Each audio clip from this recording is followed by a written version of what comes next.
done. That's about 75, yeah.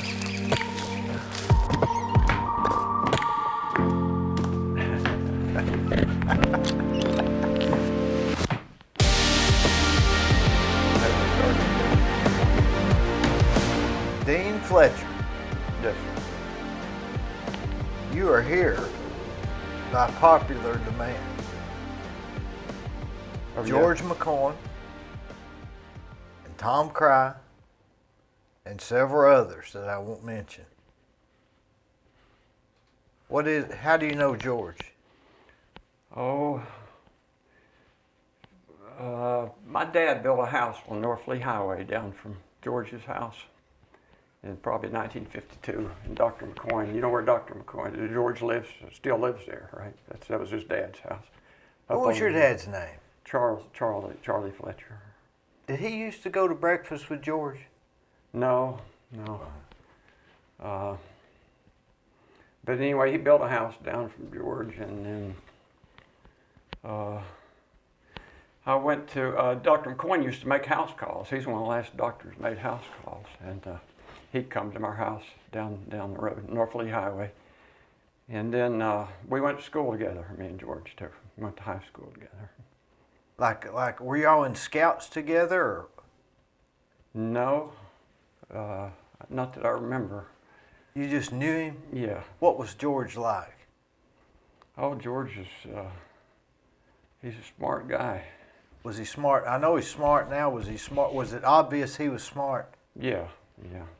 No question. And he's got about the driest sense of humor, probably, right? You know Yeah, him. I know him. He's a good friend of mine. And but George is even killed. even killed, and he's doesn't put on any airs, None. and he'd help you any way he could. That's one of his problems. He probably helps more than he should. And how about Tom? Tom, I met in 1993 when I got out of the Army and moved back to Cleveland, and George introduced me to him. I didn't have a job, and Tom was an appraiser, still is, I guess. And, Yeah. And he hired me as an apprentice appraiser because it was a boom time, 1993. Yeah. Everybody was refinancing and buying houses and stuff. Interest rates were good, I guess, and so he would. I'd helped him do appraisals for about a year. Did you say when you got out of the Army? Yeah, 1993, July. What was you in the Army? What was your job in the Army? I was a transportation officer. Was that your whole career? Did you go right out of high school to that? No. I went to college at UT Knoxville, and then I went in the Army, and then I was enlisted for about 6 years, and then I went to officer candidate school at Fort Benning, Georgia, and they branched me as a transportation officer, and that's what I did the rest of my Army career. And now you live in Georgia. Yeah, I live, my mailing address is White, Georgia. I live about 5 miles, 6 miles from there's just a post office in White, Georgia. I got a speeding ticket coming through there one night. You told me that. It must have been a highway patrolman, wasn't it? I don't remember. I just I don't remember even think they got a police. I was probably 18 or 19. I know I had to go and pay it that night. Oh, wow. How much was it? It was like $100, $106 or something. It was. It's 45. What were you doing? I probably wasn't even speeding. They making revenue or something. But Now so it's on 411, yeah. Yeah, 411. Well, I was just about 18 or 19, and I was in Marietta, Georgia, and I was coming back to Cleveland, and I took a sign that said Cleveland. And believe it or not, that took me to Cleveland, Georgia. Wow. And I was too dumb to know. That's way over in the mountains. And that's the way I came home. And I thought I was going to Cleveland, Tennessee, and that's how I got off the interstate and went through White County, Georgia. So what year was that? It was probably 86, 87. Because that used to be the only way you would. That's Yeah. why you went to Atlanta, right? Before Yeah. they built the interstate. Yeah, no, the interstate was there. I just saw the wrong sign. It said to Cleveland. Gosh, Cleveland, Georgia's way over. You know, when there's another town by the similar name, they should say to Cleveland, Georgia, instead of Cleveland. I don't even know how you get to Cleveland, Georgia, off 411 there. Well, it's a long ways. Yeah, got to be. Now, your one of your claim to fames is you're a hiker. I had a period of doing a good bit of backpacking, yeah, and from about when I was 62 to 66, I did a good bit of backpacking, yeah. And do you distinguish between hiking and backpacking? Yeah, you can go on a day hike or, with a small pack, but backpacking you carry for overnight, and it's not, so there is a little bit of difference, yeah, but it's all walking, so. When you backpack, is this like your right arm? Yeah, that's everything you need right there. Yeah, that's your home, your bed, your. If you were in the kitchen. military, that'd be like your rifle. You protect it. Yeah, I guess. I never felt any threat of anybody stealing it too much. It's always with me, if that's what you mean. Yeah. Is that the one that you? Yeah, I used this pack on several backpacking trips between 62 and 66. And this is the one, I hiked the Appalachian Trail with this pack here. And, How far did you go on it? the whole thing. You did the whole thing? Yeah.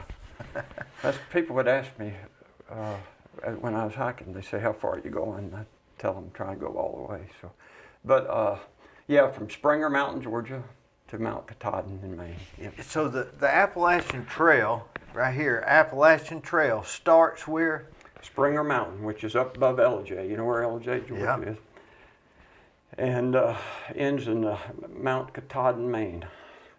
Did you 14 states. Did you park your car or what? Or did No, my wife dropped me off on a Saturday, March 15th, and my son was with her too. But describe when you started walking and you went. yeah, that was a strange experience to look back to know, because I really didn't know what I was getting myself into, but it was a long process, a long trip, long journey. To get there, or No, when I was heading on a long journey, and it really didn't dawn on me. What was the point? The point of doing it? Yeah. Oh, I just, it's something I wanted to do, something I wanted to accomplish, something I grew to enjoy. Had you been a hiker or backpacker? Yeah, I'd hiked, day hiked, and overnighted a few times, but not a lot, no. And I didn't really even, people always asked you, what'd you do physically to train and work out or anything. I never even did anything special to train or work out.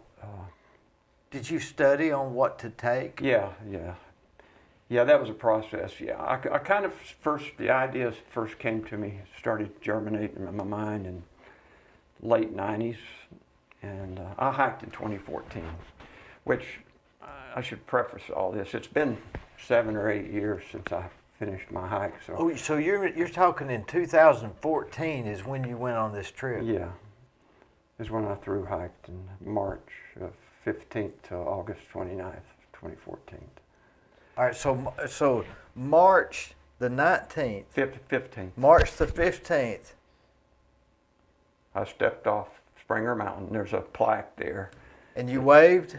Waved goodbye to my wife, and turned around and looked, and then took off. And now, did you have you see these diaries of people that walked it? Did you keep a diary? yeah, I kept an online journal. Yeah. Well, online, did you have cell service, or you just did it like offline, typed in? Yeah, I didn't have cell service all the time, and So at night, at the end before I went to sleep, it was generally at the end of the day, I'd type some note in my notes on my phone. Yeah. And then I could, when I did get cell phone service, I could copy my notes and paste them into it's a trail journal site. What about a charger for the phone? I've got that here too. I could show you that. I used 2014, that was like yesterday in the big scheme yeah, of but things. I was starting to tell you it's kind of faded in my memory from me. So if I had talked to you about this a year after I finished, I'd have talked to you when you a lot start more vividly about my hike, and you probably, I'd talked so much you probably got up and left the room. But now it's been almost 8 years. But I use this to charge my phone. It's like a little capacitor, and it holds a charge. And it's got a USB port, so you could charge your phone maybe 3 or 4 times. What charge is that? When you get to town, you Okay. plug it in. So that holds a charge. That holds a It holds massive a charge. Yeah. So I would use this to charge my phone, but I kept it on airplane mode most of the time to save, and then maybe get to the top of a mountain and pop it on, see if I could. Did you know your route? Yeah, the Appalachian Trail is well blazed. It has white blazes on it, white markings on trees, rocks, whatever. So it'd take an effort to really get lost, although some people do. But if you're not paying attention, you can lose track. Because there's other trails go off and on. The first day, did you say, "What am I doing?" Or was it a few days in? Or was there ever a point where you said, this is far enough? No, not really. Because when I started, I knew I was going to. I knew what I was doing. I was going to try to walk the Main, but the thought to quit never occurred to me. It never really did occur to me. So how many nights did you stay, like 3 nights before you got to town, or? Yeah, the first day I hiked, it was a pretty decent day in March, middle of March, pretty good weather. And it was late in the day, my wife dropped me off. I walked 8 miles to a shelter and then camped out. And you knew you were going to stay at that shelter? Yeah, that's probably the only planning I did. I wanted to make that shelter. After that, I didn't do a lot of planning. So that the Some people shelter start out with a big, long plan of where they're going to go. Yeah, but I didn't want to do that. The shelter, is that like just a block building with a tin roof and a chain link fence on the front? No, they're generally wooden. They're 3-sided and they have a wooden platform to sleep on. But the front side be open, generally speaking. Although, as you go along in different states, there's some really nice shelters. They're enclosed and they have lofts in them. Did you have, or the shelters, or they have? I went and did the Appalachian Trail like 3 nights or 4 nights. Yeah. And there was, and I think it was like maybe Klingman's Dome, something like that. Mm-hmm. It was about 4 nights, and the shelters. You might there may be 3 or 4 other people there. Yeah. And you're all sleeping on these makeshift bunks. Like a wire. Yeah, some of them have bunks in them. I mean, generally they're just a flat platform. Yeah. Really. But I think the Smokies, they do put screener wire over the front because of the wild boar and maybe the bear. Did you see any bear on the? Yeah, particularly in Virginia and New Jersey. But I didn't I didn't sleep in many shelters. I only slept in maybe 5 shelters my entire trip. Because every time I did, I regretted it. How come? Well, like you say, there's people sleeping side by side, and invariably there was a snorer, or I just didn't sleep a wink usually. So you didn't try to get to the next shelter, it was just... Sometimes, because usually at a shelter there's a water source. Generally that's why they put a shelter there. And then there's a privy at most shelters on the Appalachian Trail. They have an outhouse. Mm-hmm. So it's a good place to be. But no, I did do a lot of, if I was caught in between, it was the end of the day, I'd just find a good place to tent. Would you start early, like like 5 o'clock. Daylight. Start out at daylight, and then when did you try to make camp? Like, because you'd have to do it way before it started getting dark, right? Well, not really, but it just depends on how it felt and how long I wanted to go. And because you have to make a lot of miles. It's 2,100. The year I did it, 2,185.3 miles. Dang.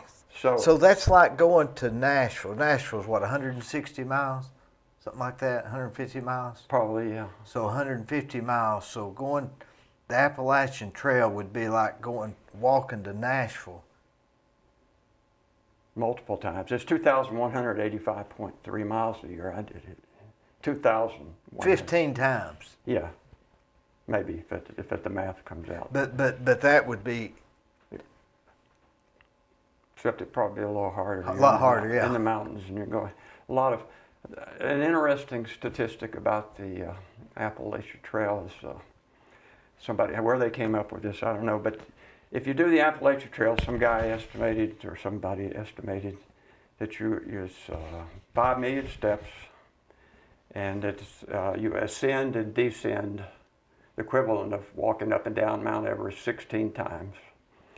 For the elevation gain and drop is roughly 450,000 feet. golly. Oh, so there's a lot up and down. I guess there's no flat, hardly much flat on the Appalachian Trail. I don't remember a whole lot of flat. And how long were you out there? Until, I finished in August 29th. So 168 days by journey west, but I had days off. I waited 3 days at the end for my wife. Speaking of my wife in the car, she flew to Portland, Maine, and rented a car to come get me at the end. So Did you? I waited 3 days for her to get there, so I wasn't even hiking. So I had 3 days of downtime then, and then I had other downtime days too. When I got into, if I were to give anybody a piece of advice, if they're going to hike the Appalachian Trail, through hike it, it's through hiking. I don't know. Through hiking is defined by the Appalachian Trail Conservancy as walking the entire length of the trail within a calendar year. Now you can do it any direction. You can skip around, but it's walking the entire length of the trail within a calendar year. So if I were to give anybody any piece of advice about hiking it, is just go slow in the beginning, which I did. First 30 days, I didn't make a whole lot of miles. But after that, I tried to do about 100 miles a week and then go to town and get to a town. Like on weekends? Yeah, it's kind of like a work week almost, you know. Mm-hmm. But it didn't always work out like that. The towns were spaced exactly like that. But you need to get 3 or 4 days because you can only carry so much food. It gets pretty heavy. Carrying a week's worth of food? Yeah, 4 or 5 days is enough. I mean, it's heavy. You know, you got to. Would you eat breakfast? I did, yeah. Every morning? Or did you just... You know, as developing my my menu or my food intake was a process. I started out not very good at it and had to kind of figure out my diet. I lost a lot of weight in the beginning because I wasn't eating right or eating enough or eating the right What were you eating in the beginning? Oh, I can't even remember now, but... like granola bars? Yeah, stuff like that, I guess. And I might have even tried to carry oatmeal or something, you know. But ramen noodles, instant mashed potatoes,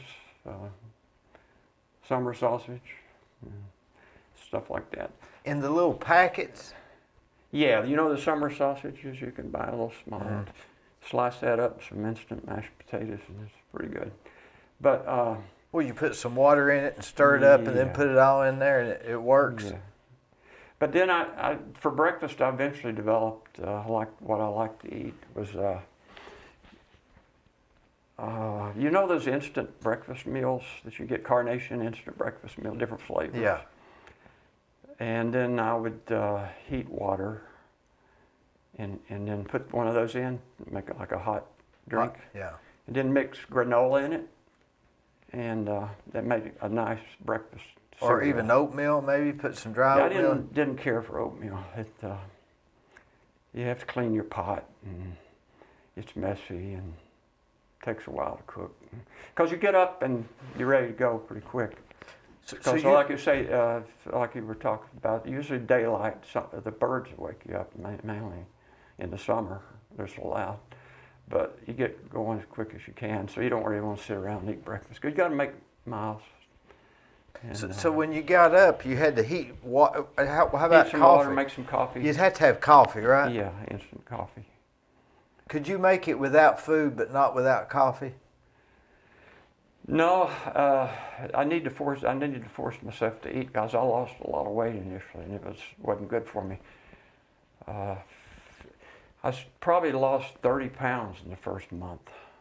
God, just walking. Walking. Walking and having trouble eating the right stuff. Yeah, I wasn't eating the right stuff. And then you burn, on average, 5,000 up to 7,000, 8,000 calories a day. A day? Yeah. So your intake needs to be, you can't carry that much food, really. So you got to carry things that are higher in protein. Like what? Beans, if you can. But I eventually evolved to eating these dehydrated meals a lot, in a pouch, because you don't mess up your pot.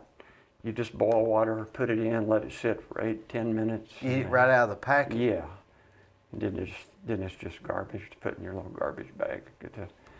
So you're not having I never really got to, after I hiked a while, I never did cook much in my pot.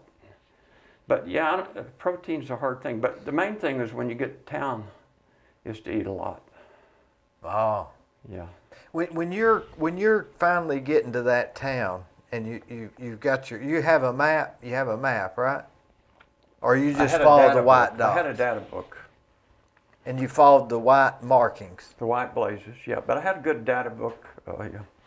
Former thru hiker had developed it, and it pretty much lists where the water sources were, the shelters were, the towns, and then the towns, it listed what services were available in town, what grocery stores, what hotels catered to hikers, hostels. When you're coming off that trail and you're seeing the town.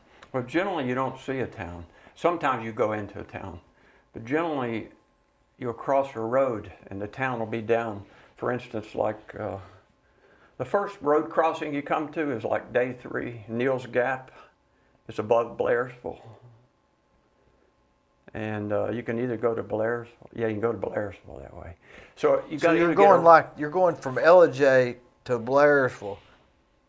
You're kind of going. Yeah, over to Hiwassee is the next trail town. But it's a long way to Blairsville. What I'm saying is, you can't see the town. You got to catch a ride or get somebody to come pick you up. So what did you do that first? At the first stop, I don't know if you've ever been to Neal's Gap. It's up in the mountains. You ride bikes. I think they did a lot of the tour to Georgia up in these mountains up in there. Didn't they have a lot of that up toward Brasstown? They did, yeah, and it goes through several. Yeah, big. Yeah.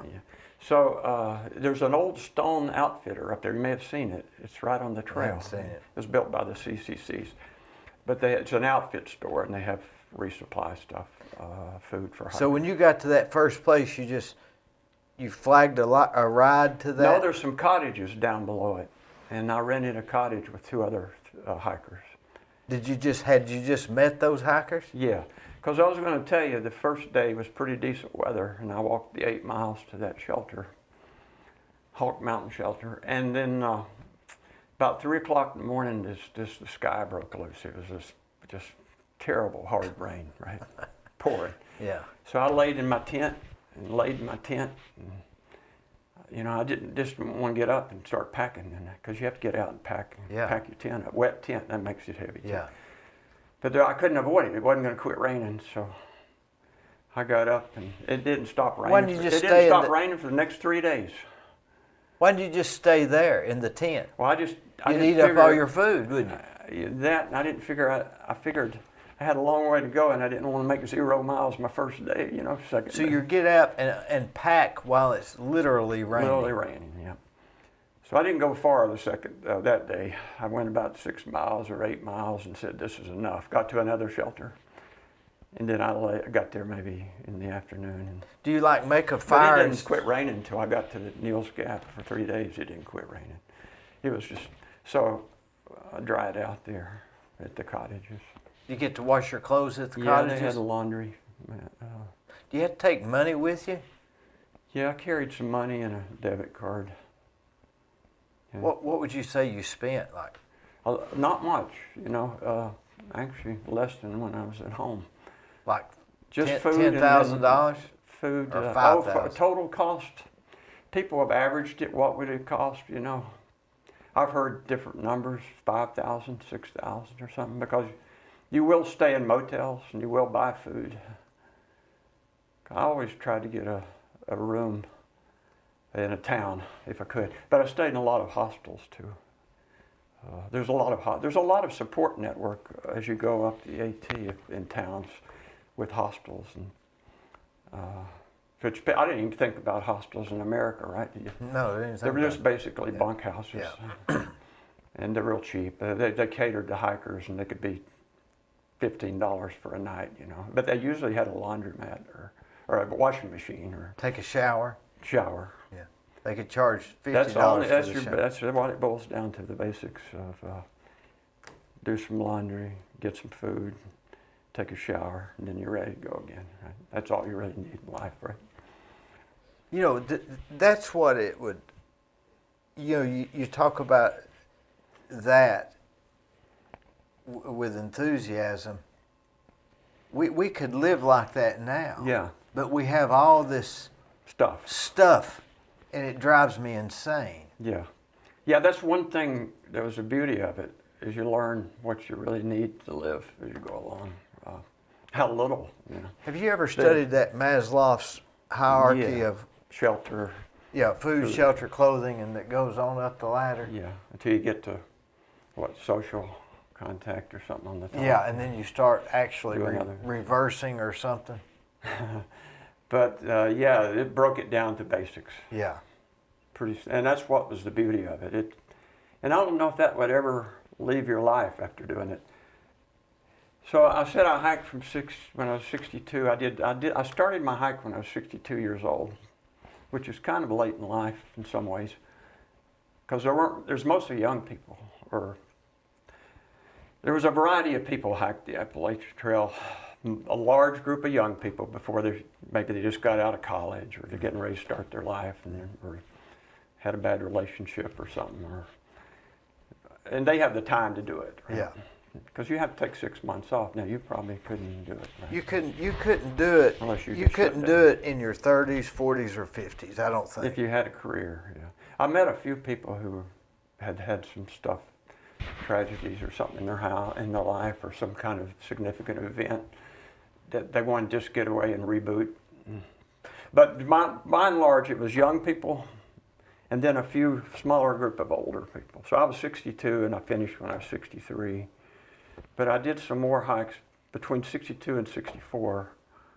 I did a couple other longer hikes too, as well, after I finished the AT. Would you ever think about doing the Appalachian Trail again?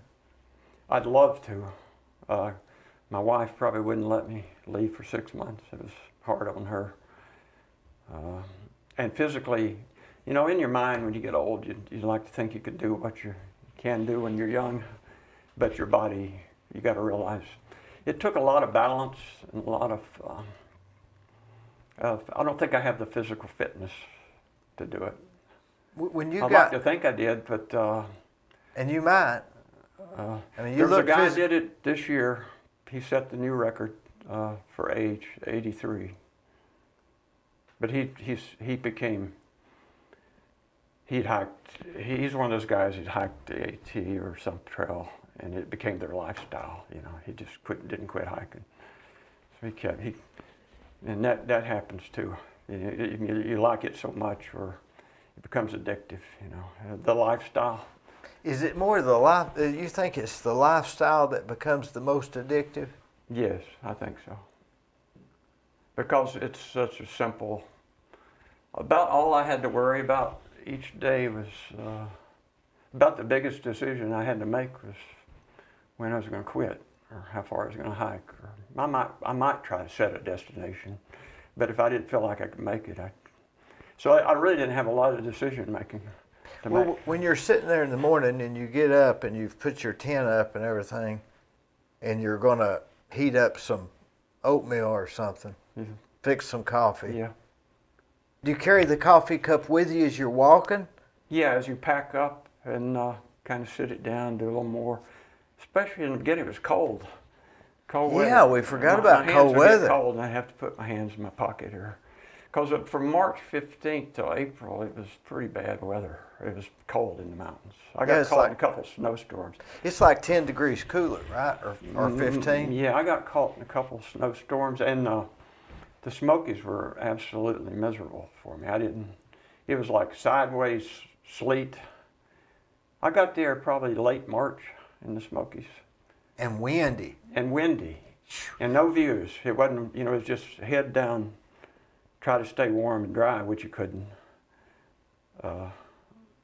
And when you got to a place where you could camp, there wasn't any heating up until you got in the sleeping bag, I you got guess, the right? sleeping bag, yeah. So you always keep something dry to put on. Dry pair of socks, dry pants, shirt. And then you get in the sleeping bag, it's no better place to be. I mean, it's just toasty, Do you have the fire going outside? No, a lot of people didn't build fires. They're too tired. Maybe if they were like a weekend hiker or a day hiker or a section hiker or an overnight person, they might build a fire and sit around it. But a through hiker, generally they didn't. I only remember about one fire that I built with some other through hikers, and that was up in Maine. I don't even know why we built it, to be honest with you. But, So I have these visions of you stopping, getting firewood, yeah, making coffee, camping out. But that's not what it's about. No, it's walking. So Getting up in the morning and walking till about, and talking about, you were asking me about, takes a while. It doesn't take long to set up. I could set up my tent, and I set it up a lot in the dusk. I'd walk all the way to the end of the day. But I'd try to leave myself enough time to set up a tent and cook something. But How long was that? Like 30 minutes? I could get it done in 30 minutes. Go down to the stream and get some water, fresh water. So you had 30, to, 45 minutes is all I need, and I could do it with a headlamp too. But it just depends, if you want to put in full day. My pace is about 2 miles to an hour. That I could set my clock, I mean, I didn't even need a map. I'd say if I'm gonna go 8 miles, it's 4 hours, That's up and down, taking breaks. so the average was Yeah. pretty close. I was right on 2 miles an hour. So in the summer, when it's daylight a long time, from say 7 in the morning till 8 at night, that's how many hours? 13 hours. You could put in a lot of miles.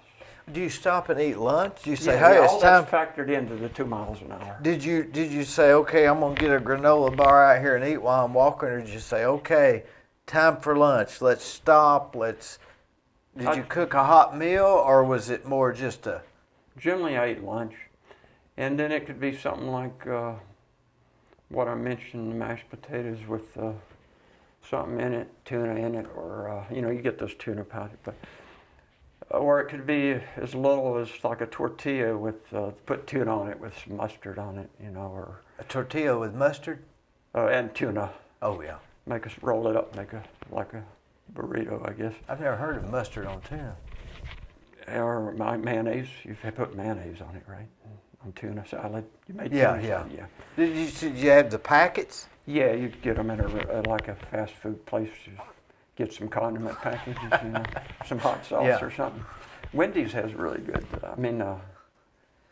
No, Chick-fil-A has good condiments. So you would they get- have actually the Louisiana hot sauce at Chick-fil-A. So you would get a little bit extra while you're there. Yeah. But I generally try to eat during the day. Yeah, take a break and use it as shelter. And and talk to people. You'd usually see somebody there at a shelter, somebody else. Not always, but Was it discussions like kumbaya, or was it just where you going, where you been, look out for that bear, see y'all later? depends who you're talking to. If it's another through hiker, you kind of speak in a different language, or if it's somebody up there with their son and daughter for a day hike or something, it's just the conversation would be different. But if it's another through hiker, it's if you hadn't met them before, you'd say, what was your start date? That's everybody was curious. Are you coming Everybody or started going on a different or? date? Yeah, you could kind of gauge their pace by their start date. So, like if mine was March 15th, and some guy might say, well, I started April 1st, and he was in the same place as I was. He was moving at a faster pace than I was. Right, he started later than me, or he started before me, and he's just where I'm at. So you could kind of gauge how you were doing. Or first thing you ask them if is there a trail name. Everybody had a trail name. Everybody has a trail name? Yeah. Why is that? It's just probably a tradition on the outfit. Why can't yours just be Dean? I never knew anybody's name, another thru hiker's full name, until the end. And then I was on Facebook a while, and some of my fellow hikers were on there. And it was funny to see their real name, because I knew them as like Impact or Big Ups or. Why would they do that? Why would they have? It's just a tradition. I had a trail name. Everybody had a trail name. What was your trail name? Right here. Right here? Yeah. Where'd you get that? Well, I kind of adopted mine. There's two ways to get a trail name. You can either pick one, I guess, you want to use, or someone will give you a trail name because something you do. Like dumbass? Yeah. Or I gave a guy his trail name in Hiawassee, Georgia. We were sitting in a hospital having breakfast, getting ready to have breakfast, and the guy that owned the hospital passed a book around. He said, put your trail name down in it. And he didn't have one. So I looked at him. He liked to hit. I got to know him for the first week. I met him first day on the trail. He was from West Virginia. He was a big guy. And I know he liked to eat, so I said, just put down time to eat. So that became his trail name, time to eat. So it's something like that with the. So everybody, but I adopted my own trail name because I wanted just kind of somewhat of a philosophical reminder of be right here, right now, in the moment, so forth, kind of a little deep. I remember a little deep, but some guy asked me at a gas station near Fontana. I told him my trail name, another hiker. He said, "Are you a Buddhist or what?" I said, "Right here." But no, that was I knew everybody by their trail name. It's just some of them were funny. I met a guy in Virginia, and I said, "What's your trail name?" And he said, "Eastwood." Then I did a double take, and he looked just like Clint Eastwood. I swear to goodness. So you knew how he got. I said, I know how you got your trail name. Then I met a guy one day on the trail, and I said, he was from Boston. He said, I said, "What's your trail name?" And he said, "Solo." And I said, "Yeah, I am too," because I was hiking by myself too. If you had to hike with somebody, would they drive you crazy after a month? Maybe. There were some couples, women couples, and there were women couples. Women like to hike with other women because they're a little leery about camping by themselves. Yeah. So generally they hiked together a lot. And then there were some young couples, men, women. And there was actually a family, a really unique family I met, hiking with their two kids. They were from Maine. And they had like a 5-year-old and a 6-year-old. Were they hiking? Were they through hikers? Yeah, they were through hikers. Golly. Yeah, and I met them probably, I think in Vermont. No, I met them before then. I met them in Connecticut. Yeah, even maybe before then. And I saw them almost off and on to the end. You mean you just kind of, you never really hike with anybody except unless you're a couple or because everybody's pace is different. My pace would be different than yours. And it When may you and be I went out here and walked. different You might be days. a fast walker. I might have stayed at the hostel 2 nights and you stayed once. That'd make a big difference, Or right? you might be there when I get there. Yeah. And take off, and I might not see you again till a month later. Yeah. Somewhere. The first day I started, there was a guy from Iowa. There's a little log book at Springer Mountain. You sign your name. And I met him at the parking lot. The parking lot's 9/10 of a mile from the Springer Mountain. You walk from the parking lot out and sign your name, and then walk back to the parking lot, and then head up the trail. But anyway, he said, I forgot to sign I said, I'm going out there. What's your name? But anyway, that's the last I saw him. That first night we camped together, 8 Mile Hawk Mountain Shelter. I never saw him again. Then one day in Connecticut, maybe 3 months later, I was crossing a stream, and I looked over and he was getting water. I hadn't seen him for 3 months. So it's kind of funny that way, yeah. Well, And he finished that next morning when y'all stayed in the shelter together, in the rain. did he leave? Yeah, he took off, and he had a very fast pace. But he was by himself pretty much. And he was a young guy. He had a real fast pace. Why wouldn't he say, hey, I'll wait on you here a minute? Because we weren't hiking together. You hike your own pace. Is it sort of There was nobody. I think I met one guy who had a pace about like mine out of the whole trail. We pretty much could walk together. They were either slower or faster. I hiked for a month with a guy from Minnesota, but he was faster than me, so we would sleep together generally in the same camping area. he'd just get there a little bit before you? Yeah, he was always there eating lunch or something when I got there, getting ready to take off, Yeah. you know. Or he would be at the campsite. We would kind of talk about where we're going to camp that night. Do they leave notes? Yeah, there's in the shelters, there's these spiral notebooks, and people will write a note, you know. Right here was here having lunch, and or other people you know, and you could tell if they were 2 days ahead of you. As a Fred, I was here on the 13th at 3 o'clock. Having lunch, and give a privy report. Privy's clean or it's messy or whatever, you know. What would it matter? Have you seen some of those bathrooms, those privies that were so dirty you'd just soon not use it? Yeah, some of them got full. But they're maintained by trail clubs, you know, so it's kind of a hard job. They're basically pit outhouses, you know. Till it fills up, they'll dig another pit, fill that up, and move the structure over on top Oh, of it the is pit. a seat and a door, right? Yeah, sometimes not even a door. It's 3-sided. Usually a swinging door. Keep your ears open when you're using those, I It's guess. a seat like if you've ever been to an outhouse at your grandmother's house or something, I don't know. But Did you those are nice to have because I hiked other trails that didn't have them, you know. Then you got to go in the woods and stuff. So Did they're you pretty have good. did you, when you took instant potatoes, was there a brand that you say, man, this is better No, it's than just, I guess Idaho. You see them in the store. Did you just set that in the water?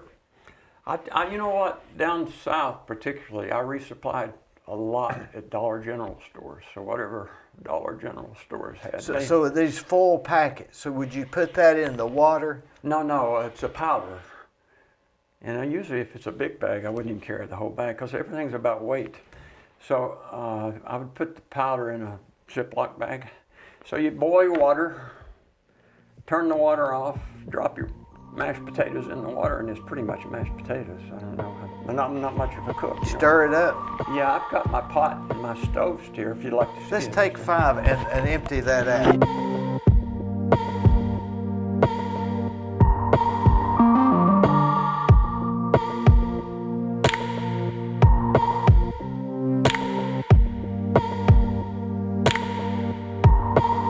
Besides the change of dry clothes, Yeah. this was it?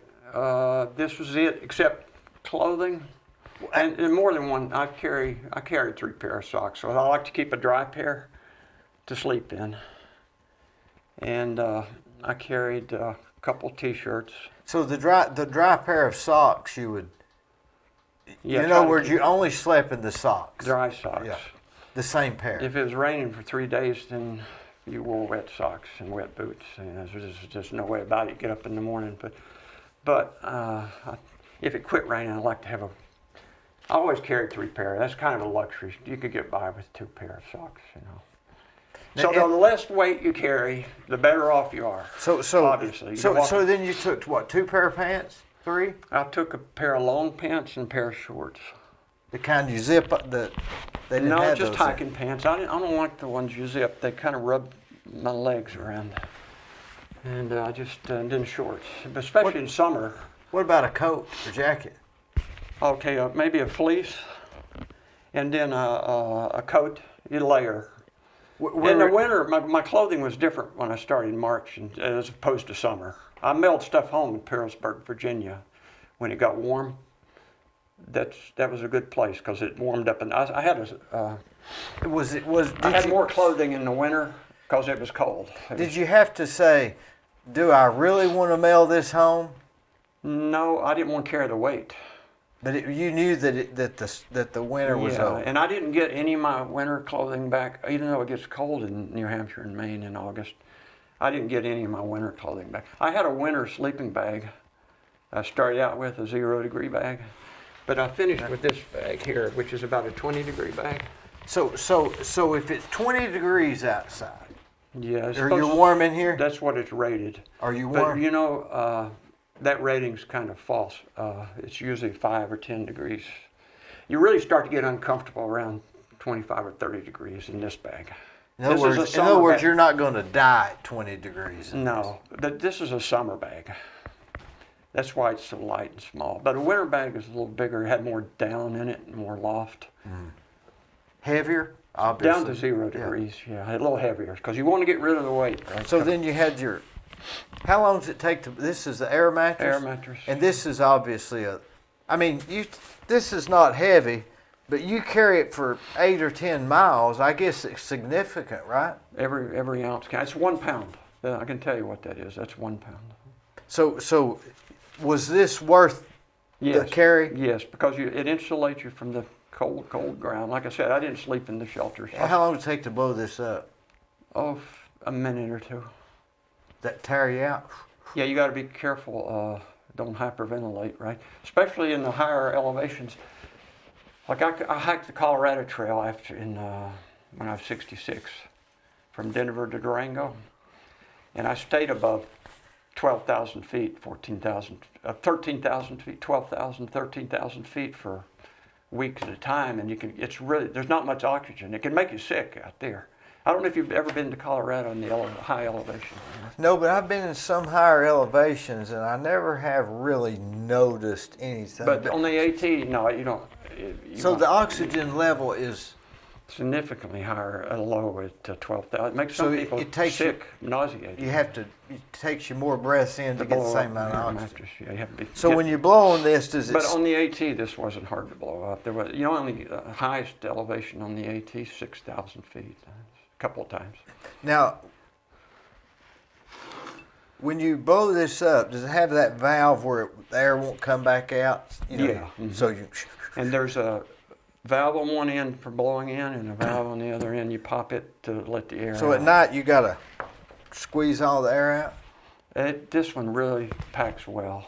You can pack it once you start on the end, you pop the valve, and you start on the end, on your head end, and roll it toward the outlet. Mm-hmm. By the time you get there, all the air is out of it. It's not hard. It takes a couple minutes. Now the tent. How wide? How wide is it? This here tent. This is considered a 2-person tent. Like this? Yes. It has one door on the front.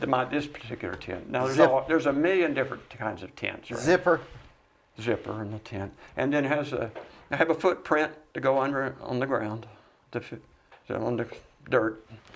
Then you put your tent, and then there's a rain fly to put over it. To keep the rain out. How long does it take you to set that up? Oh, I can easily set it up in 5 minutes. In that 45 minutes you're talking about, you can have all this set up. I've done it many a time in the dark, and I've done it in the rain, and I've done it in... Now the tent, the two people, I guess that's a very You would really... me and my wife have slept in it, on the car camped in it, but it's crowded. Is it this wide? Oh no, it's big enough for me. It's 72. I'm 6'2", so it's probably 74 inches. Maybe. Long. Yeah. But how about wide? Wide, maybe this table. So one person here and one person there. Yeah, That's you're right. about it. But you may not be as wide as this table. But as me and my wife have slept in it, but you wouldn't want to do it for very long, for many nights. You know, it's just enough room. I could get all my stuff in, lay it out, and my clothes, and it became my home inside. Did you feel comfortable in there and secure? Yeah.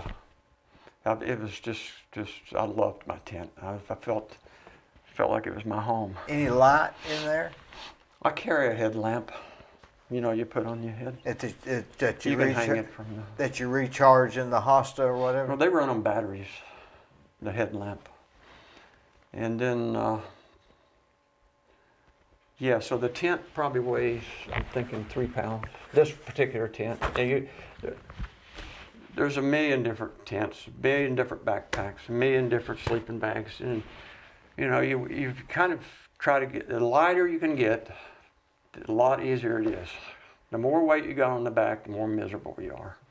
Because it wears you down. I mean, it's just... Now in the mornings, see, this is the stove you're going to cook on. Yeah, you screw this into the butane stove. How long does this last? Enough to 3 or 4 days to cook heat meals in the morning and the evening, and then maybe even longer than that. Well, if you're going, you ever been out there and said, man, I haven't got to that town yet, and this is out? I've never ran out. I've felt close. You can kind of feel them and shake them, and they start to feel light.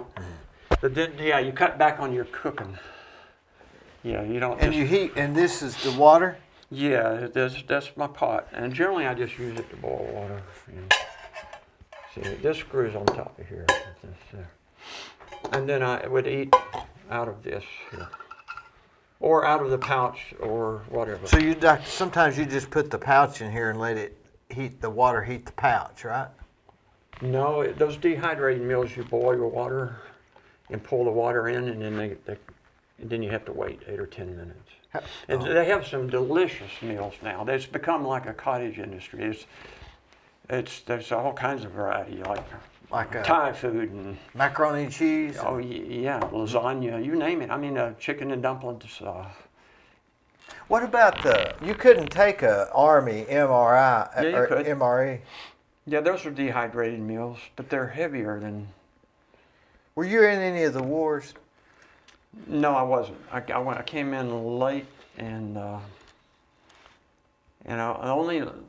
guess. Well, I was in southern Turkey during the first Gulf War. I don't know if that counts. It didn't last long enough to. Are you related? And then I went to Grenada for the Operation in Grenada. Remember that when Reagan was president? I remember that song somebody sung about Grenada. That's all I remember. There was an operation in Grenada where they went to rescue some, theoretically, or that was the reason for going down there, to rescue some medical students. Can you hear him good, Gwen? During the Reagan administration. Do you think, are you related to any of the Fletchers here, like Fletcher Park? No. No relation? No, my dad came here from North Carolina to open up Bowaters when they built Bowater. He was one of the first employees. He was one of the first employees at Bowater. What was his job? He was an electrician. So he probably came in 1952, around then. I don't know when they built Bowater. What part of North Carolina? Canton, North Carolina. Oh, yeah. You smell the paper mill there? Yeah. Well, he worked in the paper mill there after World War II. He was in World War II. Came back, learned electric, and they came over. Bowaters came over there and recruited some people when they were starting this mill up. They wanted some people who worked in paper mills. Yeah. They went everywhere to get them. They went to Canada and South Carolina and different paper mills and offered them money to move over here. So my dad came over when they built Bowater in '52, I reckon. Now, you were telling me when we was offline, this was your journal. Yeah, I kept an online journal, and my dad published it when I came back. So I it's didn't really Dean right here Fletcher. Correct. So And, that was nice of him to do If that. you look at the last page, you'll see me at Mount Katahdin, and you'll see my picture. What I Was look- this on the Appalachian? This yes. was that at the end of? No, that's real early on. That's Hog Pen Oh. Gap in Georgia, I think. You carried 2 sticks. Yes. Was that Trekking important? poles, yeah. Yeah, they really help you with balance. Instead of a 2-legged person, you become a 4-legged person. I can't imagine that helping much. Oh, it does, your balance. It saved me from falling. It didn't stop me from falling a lot, but I fell a lot. But it saved me from falling twice as many. So you wouldn't leave without those poles. No, like I was saying, you become, instead of a 2-legged person, you become a 4-legged person. Does it take a little weight off too? A little Yeah, bit especially slightly? downhill. Takes the weight off your knees. And the ground is so unstable, generally on the Appalachian Trail, you lose your balance a lot.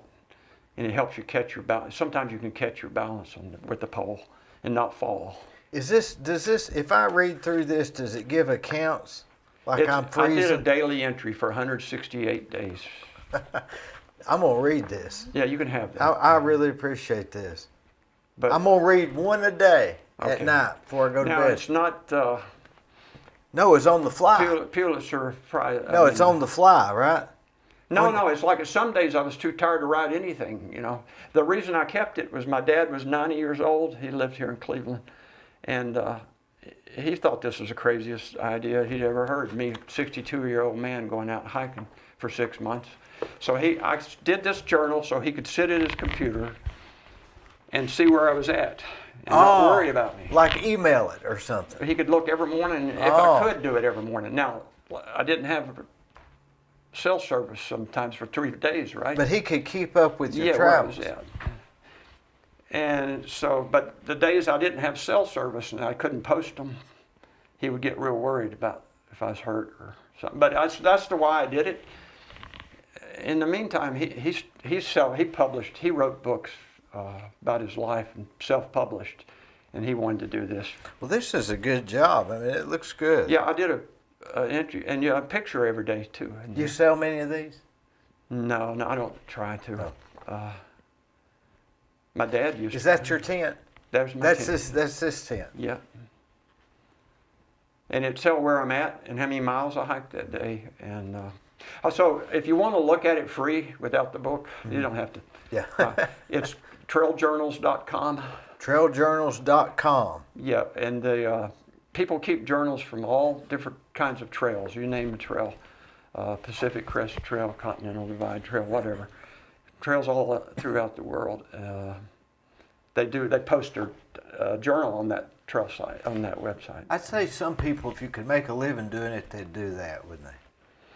Yeah, and some people do make a living at it. They'll finish a hike. For instance, this pack. A guy who thru-hiked the Pacific Crest Trail in 2001, he lives in Logan, Utah, started a cottage industry of he sews these packs in his garage. Mm-hmm. And then these are so popular, I imagine he's very wealthy now. What you did can you order keep them in here? my phone or food snacks to eat while I'm walking or whatever, you know. Now what did you hang here? Oh, Was this for I hung hanging? my camp shoes here, like Crocs, something similar to Crocs. What do you mean camp shoes? Something when I get at the end of the day, take my boots off and put on comfortable, like a pair of Crocs or something. Oh, I see. And also up in Maine, there's quite a few, not a lot, but there's quite a few streams and river crossings. Mm-hmm. So I had to take my boots off and then I put those on. Oh, I see. But they're just nice. And then at town, when you go to town, you could take your boots off and wear the camp shoes at town. So I would have never thought of that. But that was hanging off. Nothing. I really never put anything in here too much. I put everything in my pack. Now, did you ever walk down you're getting ready to take off and you're walking down the trail and you're going to have one more cup of coffee? So you carry it in that very. How do you eat and then drink your coffee? Because you said you ate. Yeah, that's too. Well, you can boil enough water to do both really in the morning. So you eat and then you drink your coffee. I You brought can't my do water filter in there too. I should need to show you my water filter. You can't do them both at the same time, right? You have to eat and then drink coffee. Yeah, just something that you have coffee when you wake up, right, at home. Yeah. It's just something to wake you up, and then while you're packing, sit it down on a rock and pack a little more, and then get some coffee. Then if you want to sit down and eat, but you're too big a hurt. You know, you just. Do you ever carry that down the trail and walk like this? No, it's too. Because you're going like this. That, and it's too unstable to be walking. It's not like going to Tinsley Park and walking around or the Greenway. You know, it's very rocky and rooty, especially in New Hampshire and Maine. In the White Mountains, and Maine is very, very rugged. Well, all of it is actually. Pennsylvania. So you got to kind of walk like this, looking down at it. Yeah, you got to pick and choose your steps in some places. I mean, it's literally in Pennsylvania, hikers call it Rocksylvania. You have to pick each step. Okay, I'm going to step here. Next step, I'm going to put my foot over here. So it's not a lot of. You couldn't drink coffee and do that, and yeah, otherwise you're going to fall. And now, what about just regular water? What'd you carry it in? You have a canteen? No, I used Powerade bottles. You know, you buy at the gas station and put them down in here. Oh. One or two? They hold a liter of water. Depend on the water sources. You look at the trail guide. That's something else you learn, not to carry not to carry too much. Water's very heavy. It's 2 pounds per liter. So if you look at your trail guide and there's going to be a creek crossing in 4 miles, what's the point in carrying 2 liters of water, you know, when you can filter some water in 4 miles? So cut back on your weight, you just carry enough water to drink. But if it's not going to be for, water source is not going to be for 16 miles, yeah, you might have to carry 2 liters of water. So do you read this stuff up at night before you go to bed? Yeah, or while you stop and look and see where's the next water source. Now what about at night when you've gotten all that done, you've eaten, you've drunk some coffee, do you read a book? No, it's bed. It's hiker midnight is commonly referred to as dark. That's when you go to bed.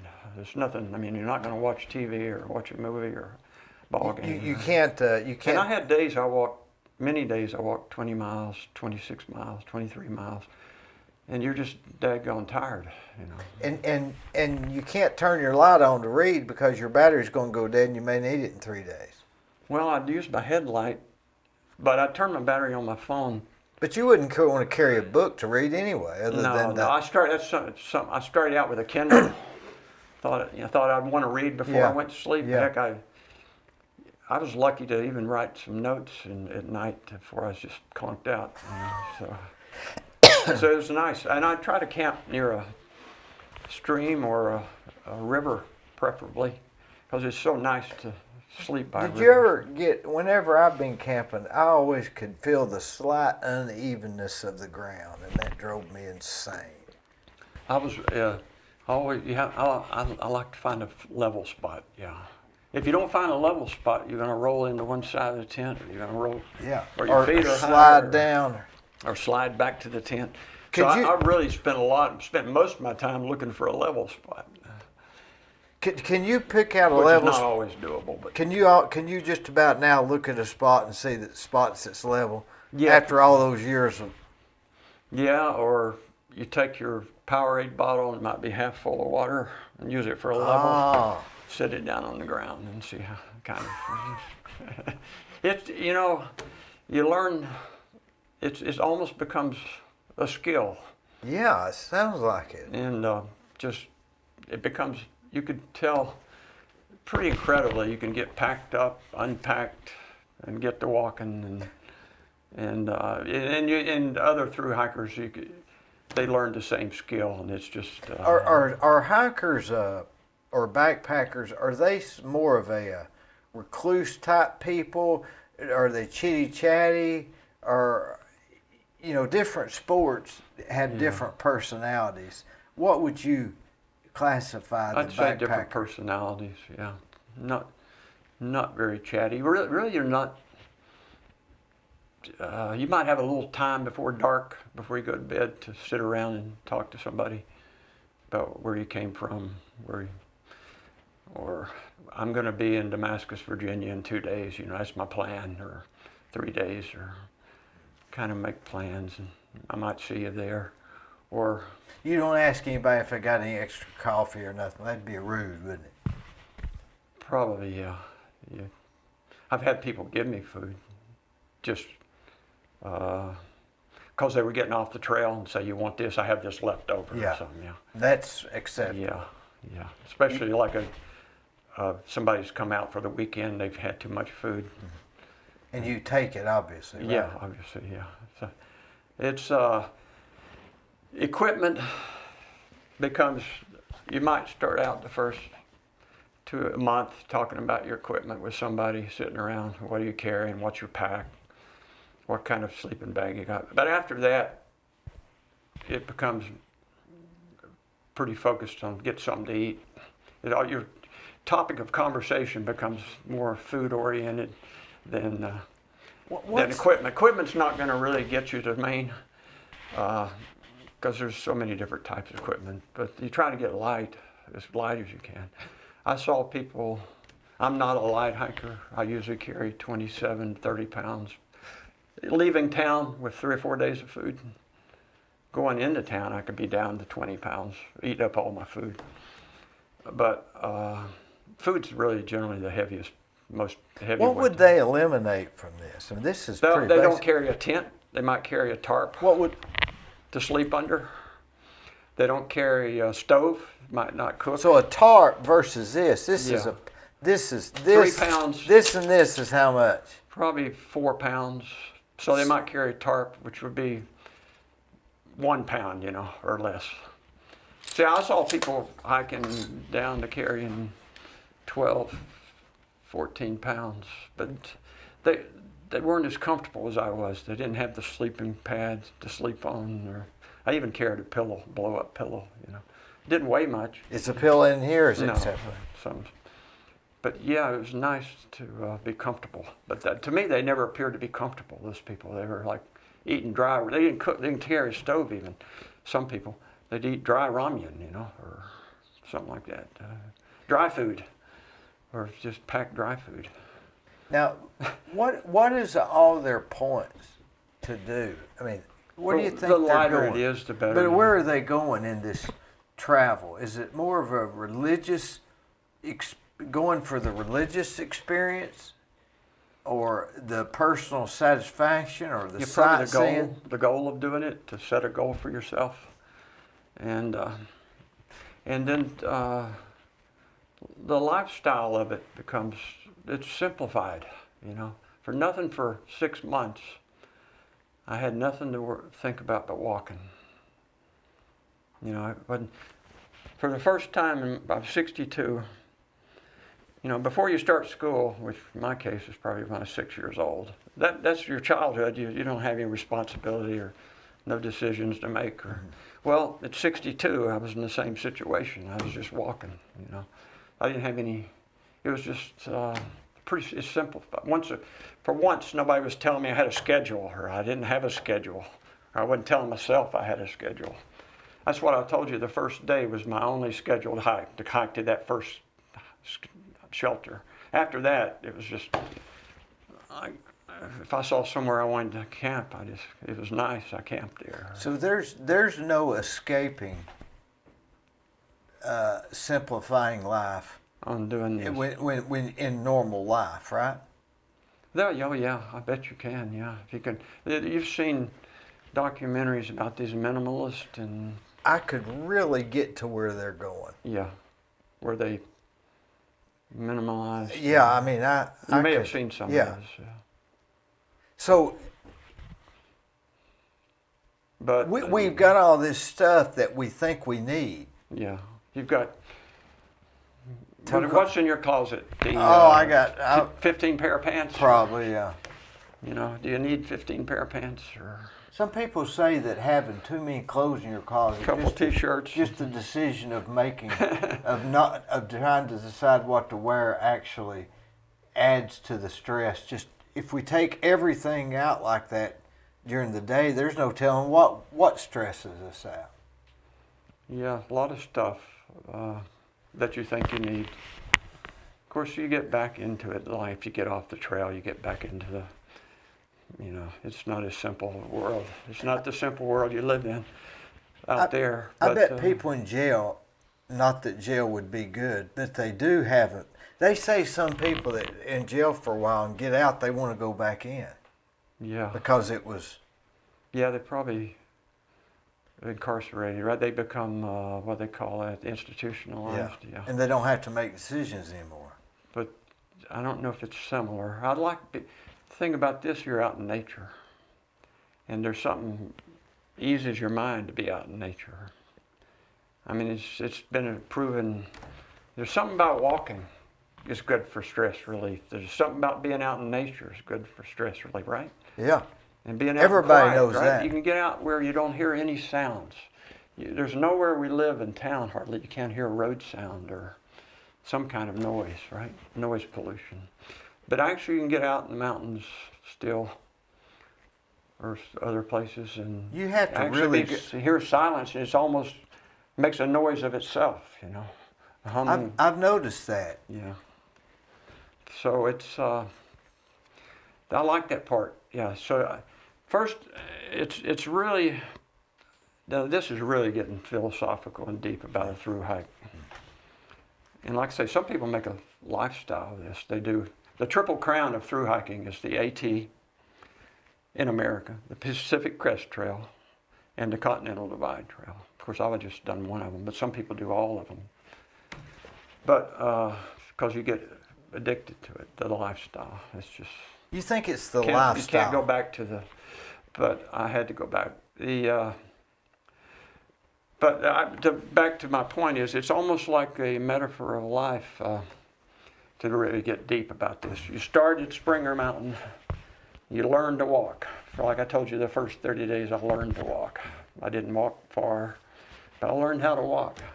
I got a new name, and you walk, and then you get your trail legs, and you get in the middle of your life. You know, the summer, you get really going good, 20 miles a day, 25 miles a day, 23 miles, and you really get into it. You get to call it get in good shape. And then toward the end, you start to, like in life, you wear down, and then at the end, it ends, right? So it's almost like a life in a period of condensed. You get a new name, you learn to walk, and you have the summer of your life, you know. Then you get to the end, and it ends. And at the end, we all had made it that far. People who I was with, you get in a bubble of through hikers. We slowed up. We didn't want it to end. We stayed in every town in Maine we could stay in. We just kind of drug it out. That's interesting. Yeah, but then your body goes through a metamorphosis. Like you start out pretty strong, and the first thing I told you, I lost 30 pounds in probably the first 30 days. First thing your body burns up, burning those calories, is your fat. And then after that, when you've run out of fat to burn, it starts to burn up your muscles. And you get real flabby, and I mean, it just burns up. It needs energy, and you can't resupply it enough.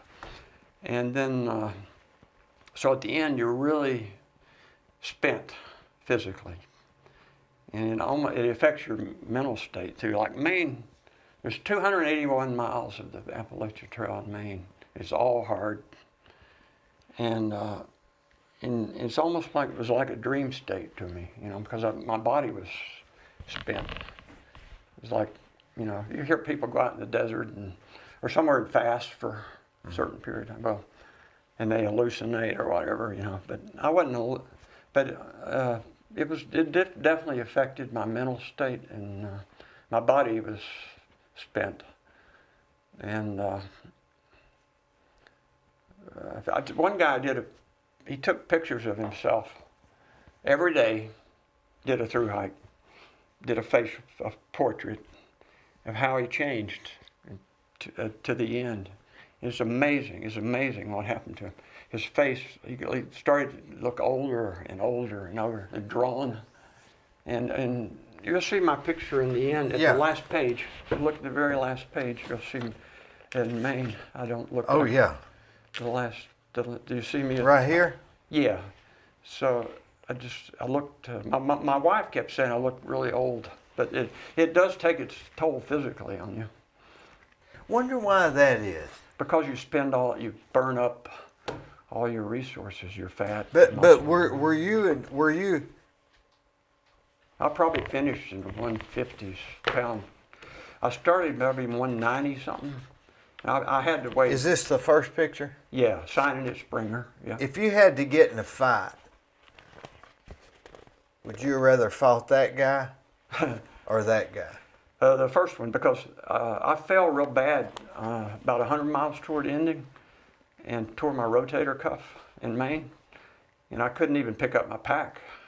But were you a tougher individual here? Mentally, yeah. Mentally. But you don't think physically? Oh, no. Lord, no. I had to have 3 rotator cuff surgery after I hiked the AT. I fell real bad in Maine, about 100 miles from finishing. And it made me physically ill, but I couldn't even pick my pack up because my arm wasn't operating, my rotator cuff. So yeah, I couldn't have beat anybody in a fight. But I mean, what I'm saying is, you weren't more physically fit? I mean, muscle and. Well, in some ways. I mean, were your legs muscular? Oh yeah. Probably that respect, aerobically, mentally tougher. Yeah. Sinewy. I was sinewy, muscular. Probably. What do you mean sinewy? What was left was just muscle. Other than the rotator cuff. Yeah, I had 3 rotator cuffs. I did both shoulders when I finished. Other than that. Well, other than that, I didn't have any problems. Now, it's all a crapshoot if you're going to through hike the Appalachian. It's luck. See, I was 62, but I saw a lot of people. They had the desire to make it. They had the dream to make it, but their knee went out, or they got blisters real bad, or that's just luck, or they fell real bad. Yeah, if you got blisters and it got infected, you'd have a problem. Yeah, I saw a guy carrying another guy off early in the trail. You know, some people have a hard time getting the right boot. Yeah. And I was lucky. I came up with the right boot. Never got a blister.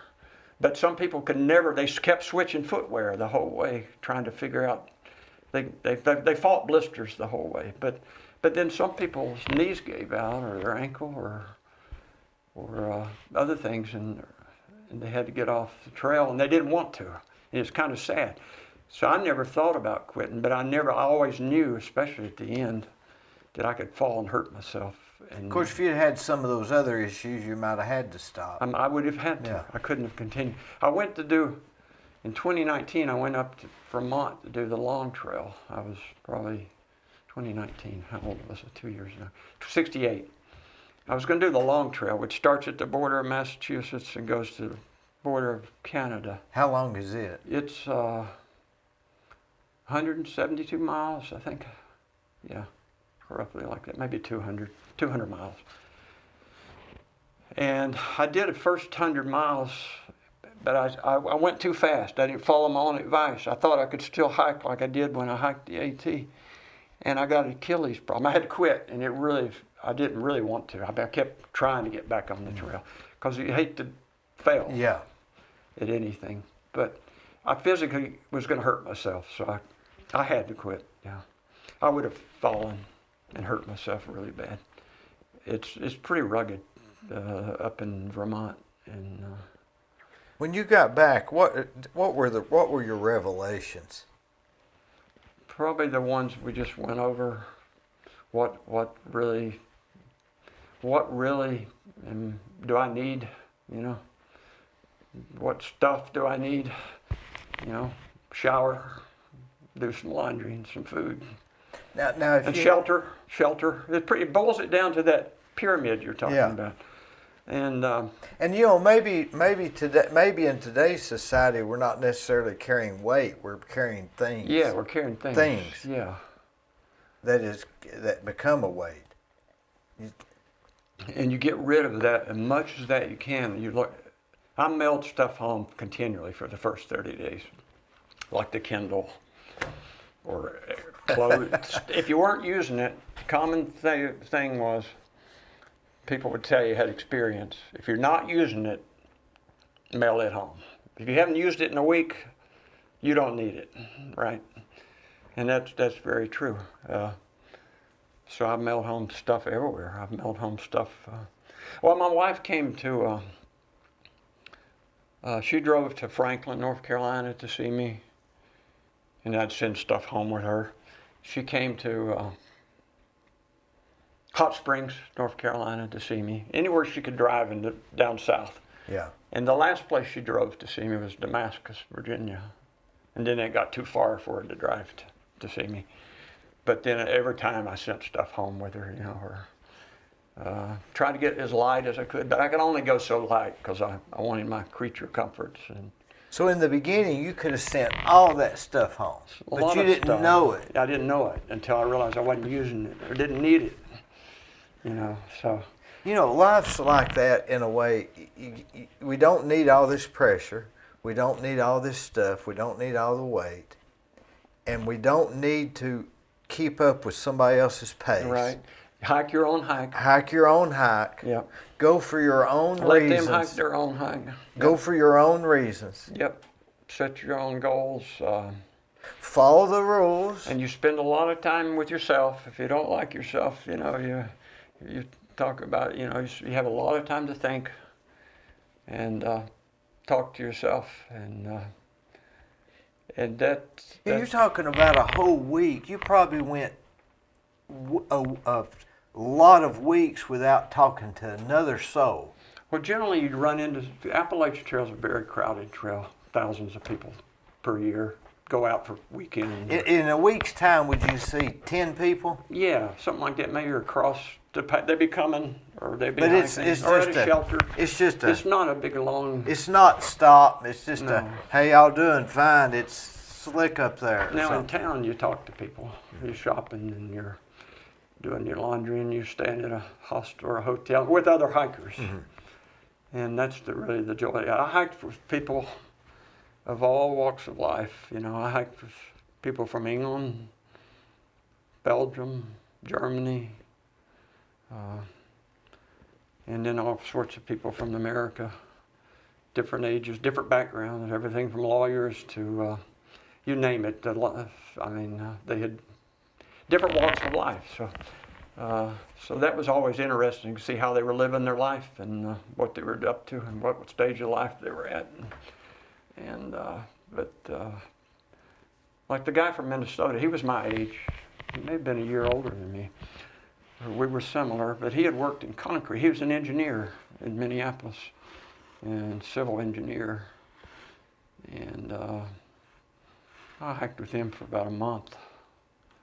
But then he was too fast for me. I couldn't keep up with him. The reason I hiked with him was I wanted to pick up after my speed, and I knew he hiked fast, so I wanted to keep my schedule to his. So like I couldn't keep up with him during the day, but I'd get to the same, we'd say it in the morning, this is where we're going to camp. So there he would be, right, already set up in the evening, you know, because he was fast.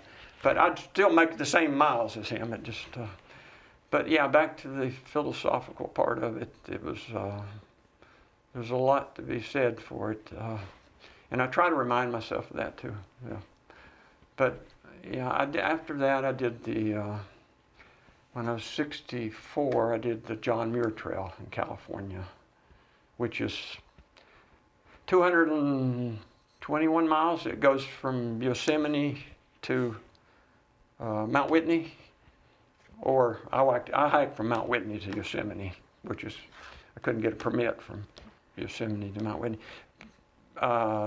Just Mount Whitney's the highest mountain in the continental United States. It's 15,000 something feet. And none of them compared to this, right? No, they weren't as lengthy. Yeah. I mean, this was that's the longest one. But I wish I'd started younger.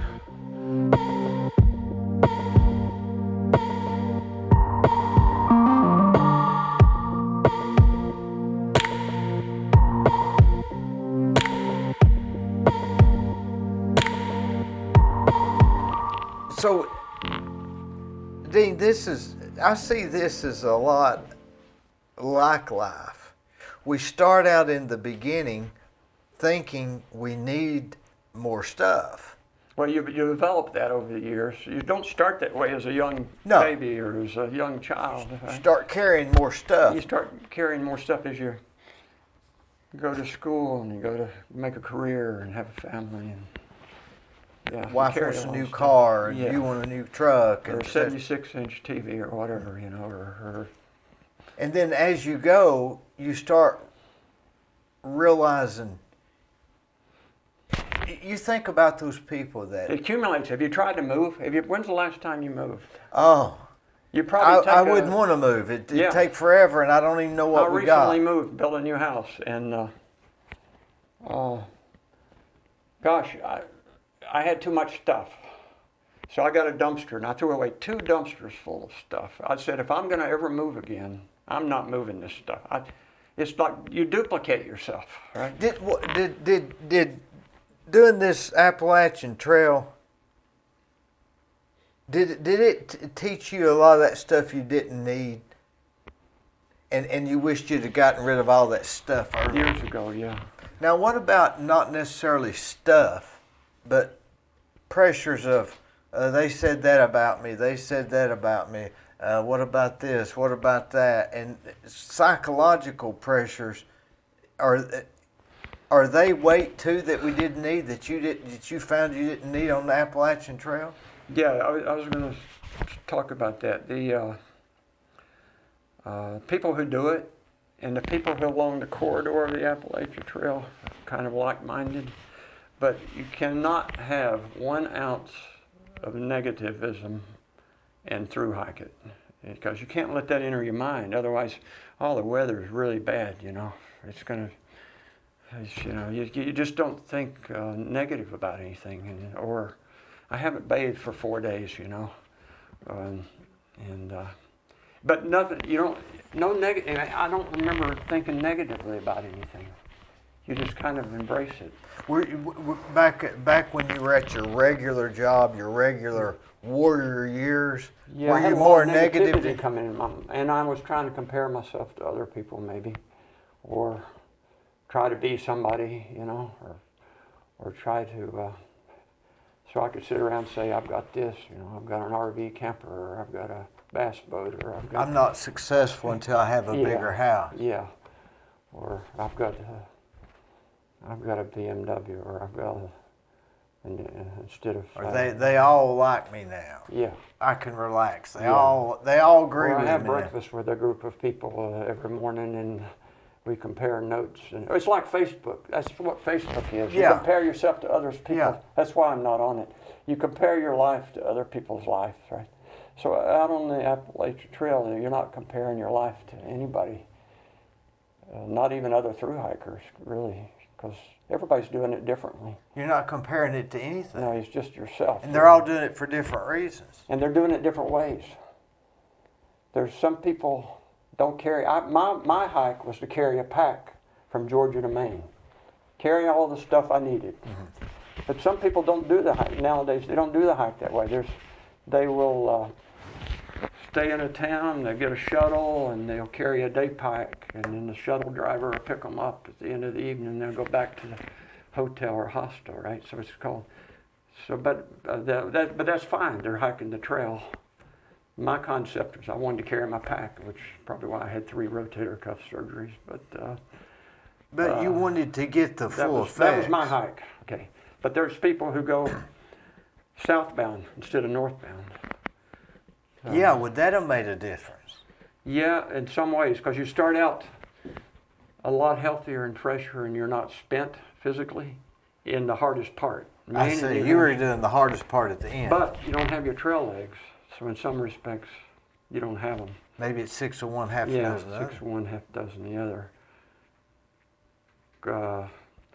But the traditional, the majority over the years have hiked it northbound. First guy to hike the Appalachian Trail, through hike it, was a guy named Earl Schaefer in 1948. And he did a northbound hike. And it was after World War II, and he wanted to walk off the war.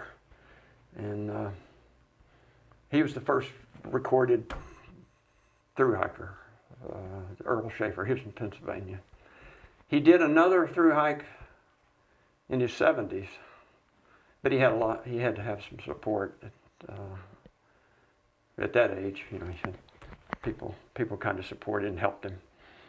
But yeah, so I don't even know what I was talking about. But You know, I would often think about that movie Kane. Did you ever watch Kane?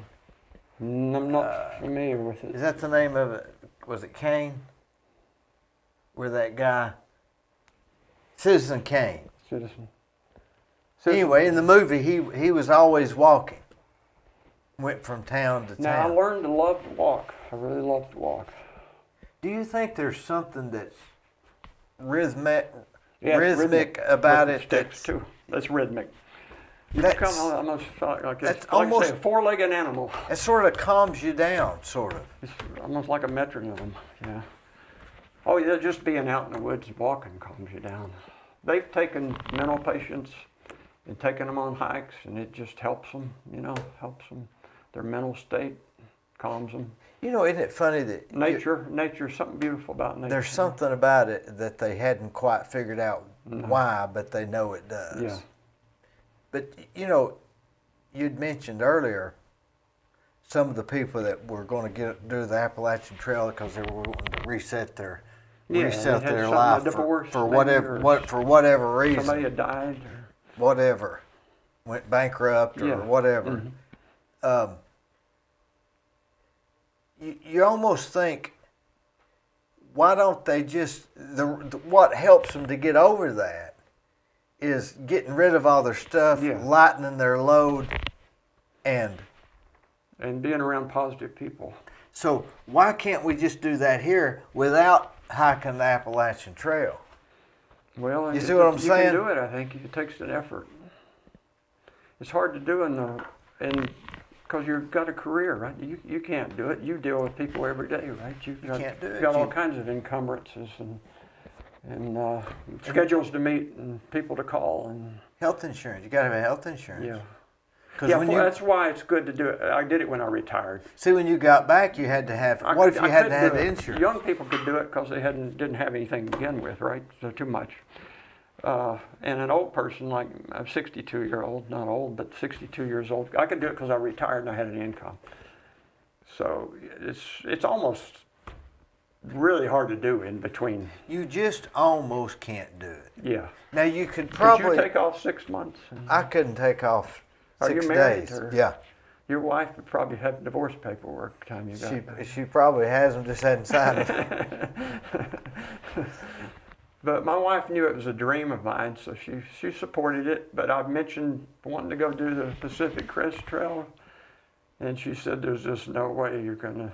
To get this true solitude feeling, does it have to be? What would be the minimum time frame? Is it That's a good 10 question. days, or is it got to be 2 months? Or You can get that in the world we live in here. You can get solitude. It can be a few hours to think. You know, you'd probably be shocked how many hours. I mean, you don't have many hours that you don't have contact with somebody. from about 10:30 at night till 12 o'clock. Sleeping.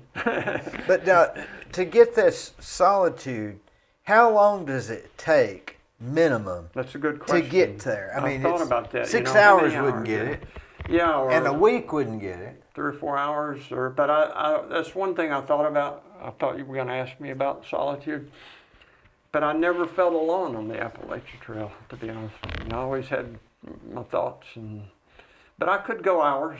You know, I could go hours without seeing, and a day or two without seeing. When I hiked the Colorado Trail, it was pretty remote, and I could go 2 or 3 days, a couple of days without speaking. It kind of felt strange to hear your voice, you know. You mean you just not even talk? Not see anybody. No need to talk.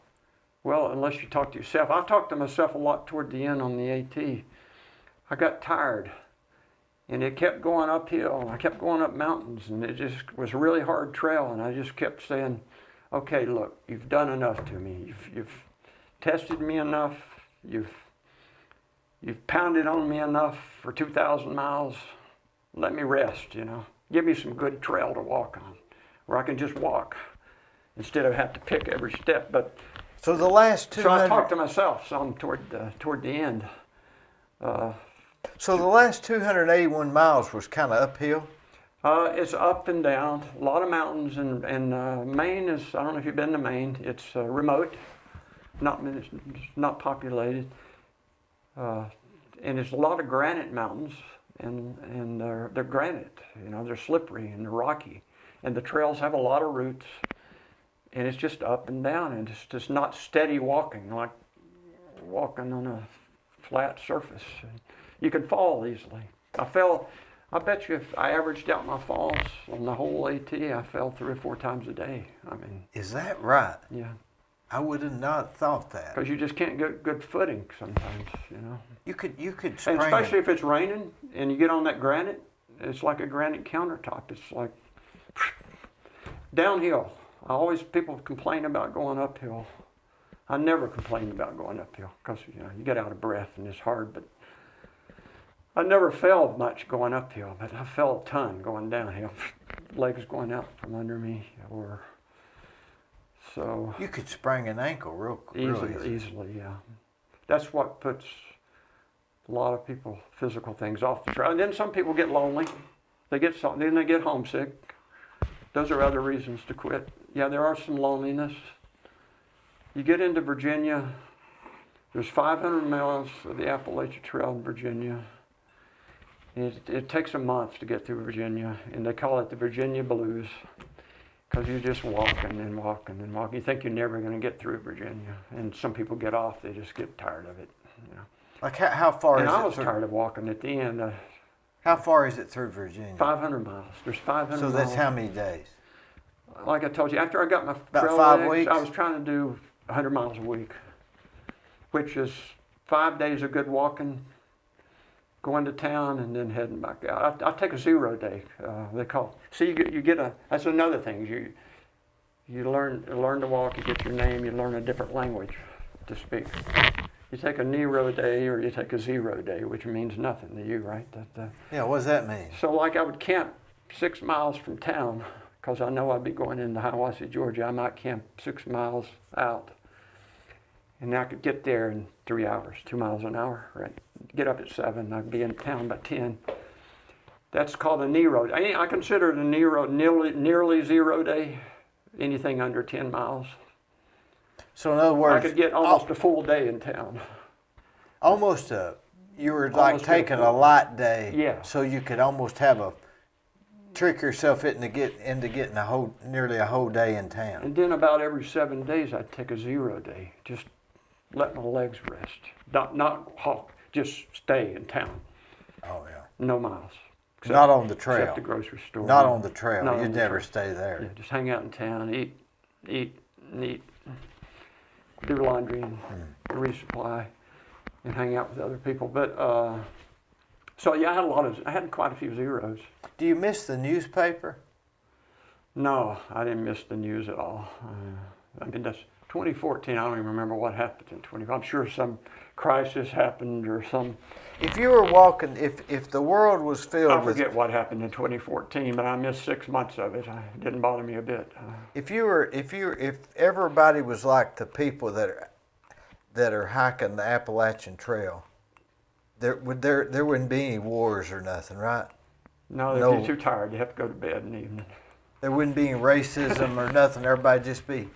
It's too tired. And like I say, you have to have a positive attitude. Everybody had a good positive attitude. Nobody say anything negative. The negative people didn't make it. You could tell. They just didn't make it. They would drop out. There was a negative guy I hiked with all the way through the Smokies. His trail name was the Professor. But he was just negative about everything. Negative about the weather. It was cold. Yeah, it was cold and miserable and wet. And, he'd cuss but nobody liked to be around him because you just couldn't let that enter your mind because you had to just. He didn't even know it was being negative, I guess. No, right? it was just his personality. I doubt he made it. Why is it that being saw positive makes such a? Why is it that being positive make such a physical difference?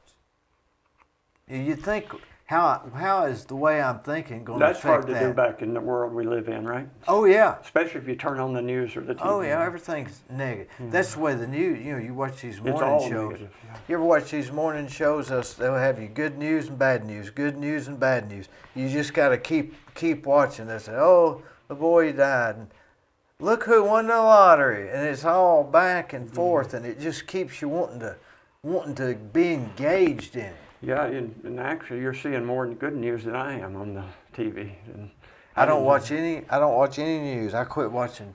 I don't watch any news. Yes, so for positive attitude, yeah. But why is it that a positive attitude? Do you think that I've often wondered this? I mean, if I've got a positive attitude and you've got a negative attitude, now I'm not talking about just slightly negative. I mean, really negative. Yeah.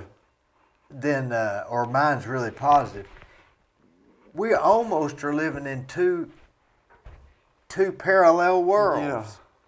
Like somebody might say, "Oh, all we got to eat tonight's bologna," and somebody else might say, God, that's great. "Man, I got bologna." Yeah, let's fry it. It's the same exact thing. Yeah, that's the attitude. Makes life a lot better, I think. Yeah. Do you think it actually changes things physically? Like saying it's raining. Well, it's going to quit around 5 o'clock. That's a positive attitude. Yeah. Do you think that maybe that actually makes the rain stop? Because you get to wondering. Because if it's just positive thoughts, and that's all, then it's all BS. Either it actually has an effect or it doesn't. Or you can think about the beauty of a rainy day, and not think it's a bad thing. I like to walk in the rain. There's something about the woods in the rain and the mist or the fog. It's pretty in its own way, right? When I'm riding bikes and we get into and we can't stop. We just keep rolling and you can't see and you got to go like this and then your eyes get watery and then you go like that and then they fog up but there's something about defying the weather. Yeah. That is. Yeah, bring it on. Bring it on, man. Yeah, it's like the guy. How windy can you get? I'm going. It's like the guy in Forrest Gump, and when they go to shrimping, right? He Exact gets up same. on the mast and he says, "God, if that's all you got, Yeah. bring it on, old man." So whatever. But so there's. And Forrest Gump was always positive. Yeah. So we could wrap it up. There's a common term. Probably developed probably on the Continental Divide Trail, or one of the trails, of embracing the suck. You heard that philosophy? No. So whatever it is, if it's 3 days of rain or sideways sleet, embrace the suck. If that's all it is, bring it on. Because I can do this. So. Or. I'm wet. So what? Find a way to enjoy it. Yeah, find a way to enjoy it. Yeah. So that's the beauty of a long-distance hike. So I strongly encourage it if you can get the time off to do it. And it's not a week. If it becomes your dream, but it's not for everybody because you might be miserable. I saw somebody quit the second day. I told you it started raining at 3 o'clock in the morning. That next day, as I was walking, there was a guy quitting. I said, "Where are you going?" He was on the Forest Service, right? I was crossing the Forest Service. He said, "This is it. I'm out of here." So he wasn't embracing the suck at all. So, that's. And then the reason I lost a lot of weight is I was just so excited to be out there doing it. I just wasn't paying attention to eating that much. You didn't know how important it was. I didn't know how to make myself eat. You have to have carbs if you're going to work out. Carbs. Yeah, and I would go to a store and look for anything that had the highest amount of calorie. Yeah. If a honey bun had 300 calories, I'd look for one that had 800 calories in with frosting on it, which you wouldn't do now, right? You're afraid you're going to have. Well, when I was cycling, I remember when I first started, a bunch of us got out to Webb's store, and everybody started getting these fancy things. You know, Protein hikers. squeezes. Yeah. Yeah. And this one guy gets two little Debbies and a canned Coke. And I thought, well, this guy's crazy. He's not going to make it. He got through before anybody did. And I asked him, I said, hey, how did you do that on that? He said, oh, man, you got to have carbs and you got to have sugar to burn the carbs and the sugar. It was an oxymoron.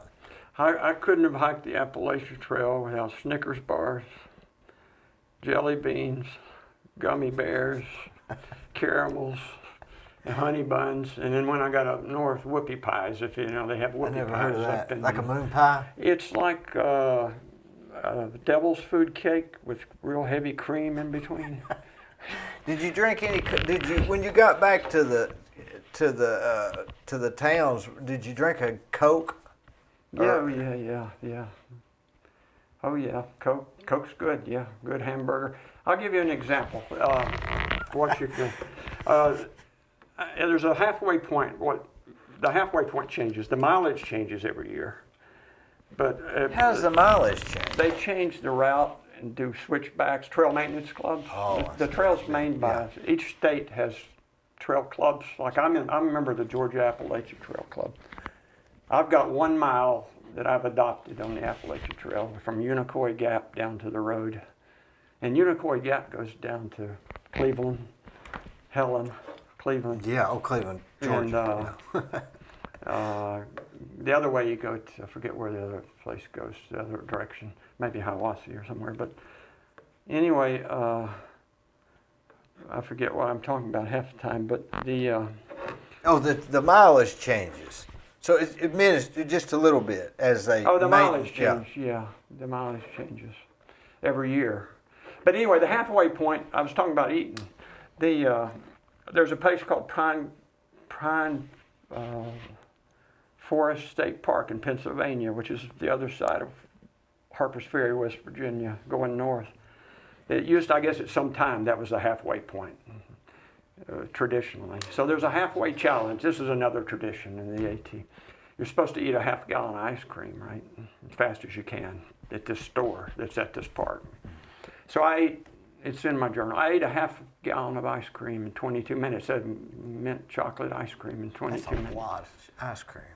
But it didn't faze me. I went into the store and ordered a hamburger and the fries. You know? So that was a beautiful part. So here I was. You remember when you're young, you can eat anything you want. Yeah. In college or high school or college. Pizza age. for breakfast. Yeah. It doesn't matter. Do you worry about cholesterol?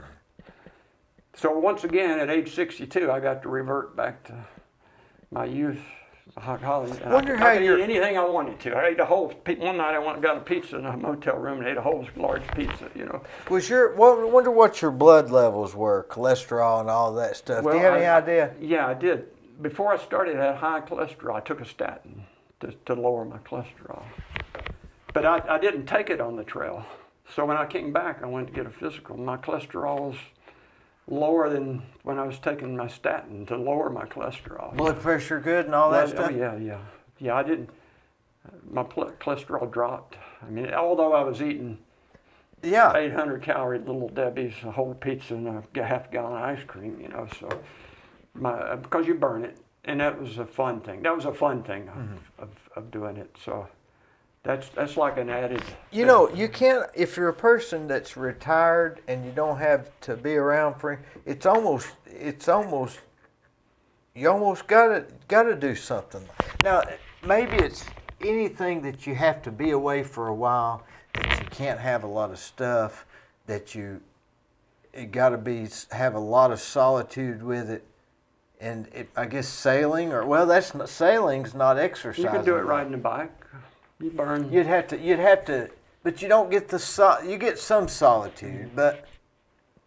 Hiking is definitely a solitude sport if you get up in the mountains, I guess.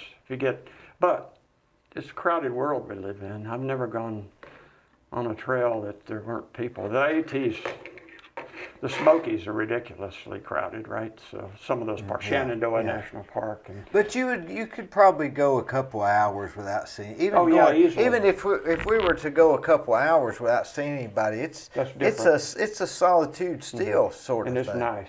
I Did love you ever this. did you ever walk and get to thinking about something that happened years ago, and you get to thinking about it, and it makes you mad, and while you're walking, or sad. I even cried walking sometimes, thinking about stuff, stuff that Thinking came about my mother dying or something, or it being Mother's Day or something, and I'm not home, or so yeah, you think, or sad, or the other, mad. I don't know about getting mad, but I did think about a lot of things, yeah.